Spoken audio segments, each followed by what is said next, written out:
जल्दी बोला, हम ड्यूटी पे बानी। ए राजा जी जल्दी धके फ्लाइट घरे आई। रउआ के कुछ बुझात नहीं खे, गहना करा के जाके विदेश में बसल बाड़ी।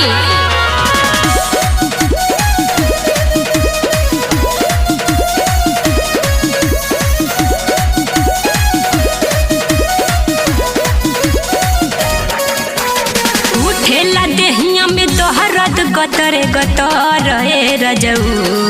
अच्छा तो ई बात बा। उठेला देहिया में तोहरत गतरे गतर ए रजऊ। काहे गवना हो काहे गवना, तब काहे गवना करा के गइला दोहा कतर ए रजऊ। तब काहे गवना करा के गइला दोहा कतर ए रजऊ। अरे कमाई ना तो घोटबू का ए रनिया। हम कुछ नहीं की जानत, रउआ के वही के पड़ी।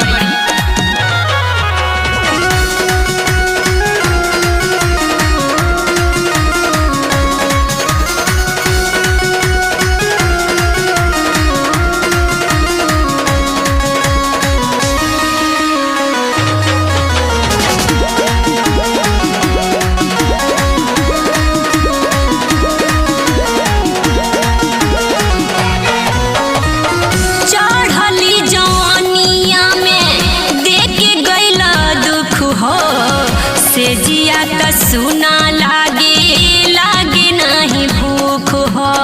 का करी हो, फ्लाइट के टिकटे नहीं खे मिलत। चढ़ली जवानिया में देके गइला दुख हो, से जिया त सुना लागे नहीं भूख हो, लागे नहीं भूख हो। कैसे कजी बना के दिलवा पत्थर ए रजऊ। कैसे कजी बना के दिलवा पत्थर ए रजऊ। काहे गवना करा के गइला दोहा कतर ए रजऊ। त काहे गवना करा के गइला दोहा कतर ए रजऊ। तनी औरी कुछ दिन धीर धर, जल्दी आई रे सोना। बस ऐसा ही कह के भुलवाई ना।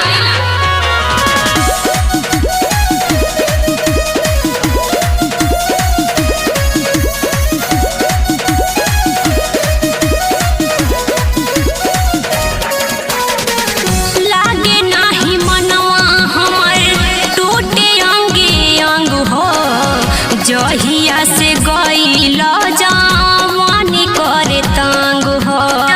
मजबूरी बा, मन तो हमरो नहीं खेला गल। लागे नाही मनवा हमर टूटे अंगे अंग हो, जहिया से गइल जवानी करे तंग हो, जवानी करे तंग हो। तो जे रतिया में सपना देखी अटर पटर ए रजऊ। तो जे रतिया में सपना देखी अटर पटर ए रजऊ। काहे गवना करा के गइला दोहा कतर ए रजऊ। त काहे गवना करा के गइला दोहा कतर ए रजऊ।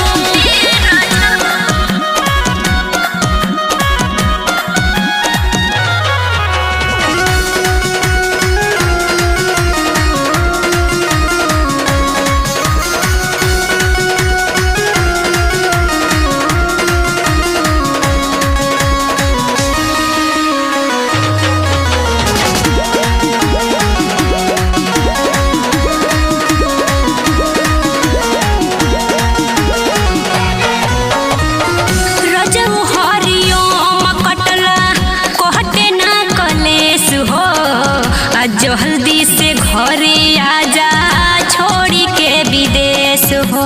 सबर करा, कोशिश में लगल बानी।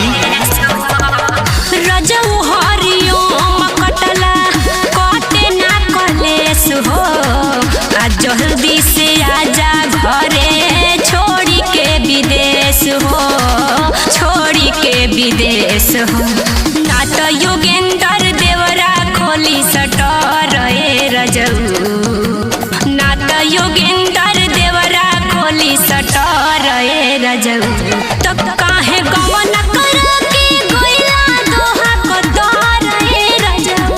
त काहे गवना करा के गइला दोहा कतर आवतानी। ओके जानू।